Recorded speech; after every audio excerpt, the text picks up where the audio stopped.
नमस्कार बच्चों।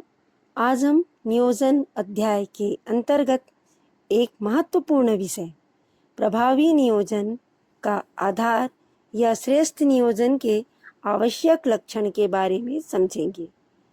किसी भी संस्था या व्यवसाय की सफलता के लिए अच्छा नियोजन बहुत आवश्यक होता है। यदि नियोजन सही ढंग से किया जाए तो कार्य व्यवस्थित रूप से पूरे होते हैं और लक्ष्य आसानी से प्राप्त किए जा सकते हैं। एक प्रभावी या श्रेष्ठ नियोजन में कुछ विशेष गुण या लक्षण होने चाहिए, जिनके बारे में हम क्रम से समझते हैं। सबसे पहला लक्षण है सरलता। नियोजन इतना सरल और स्पष्ट होना चाहिए कि संस्था का हर कर्मचारी उसे आसानी से समझ सके और उसके अनुसार कार्य कर सके। दूसरा है उद्देश्यपूर्ण होना। प्रभावी नियोजन के लिए स्पष्ट उद्देश्य होना आवश्यक है। जब लक्ष्य स्पष्ट होता है तभी सभी कार्य उसी दिशा में किए जाते हैं। तीसरा, मितव्ययिता। श्रेष्ठ नियोजन ऐसा होना चाहिए जिससे कम से कम लागत में अधिक से अधिक लाभ प्राप्त हो सके, अर्थात संसाधनों का सही उपयोग होना चाहिए। चौथा, लचीलापन।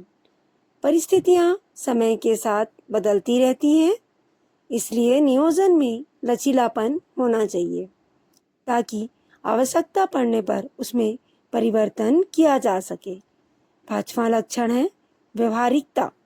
नियोजन केवल कागजों तक सीमित नहीं होना चाहिए, बल्कि वह वास्तविक परिस्थितियों के अनुसार व्यवहारिक और लागू करने योग्य होना चाहिए। छठवां लक्षण है संतुलन।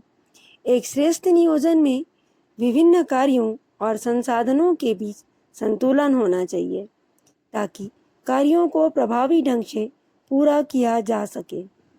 सातवां लक्षण है बाजार प्रवृत्ति का ध्यान।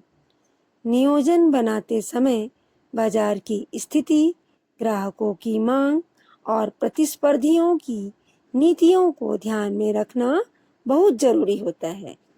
आठवां लक्षण है व्यापकता। नियोजन व्यापक होना चाहिए, अर्थात उसमें संस्था के सभी महत्वपूर्ण कार्यों और गतिविधियों को शामिल किया जाना चाहिए।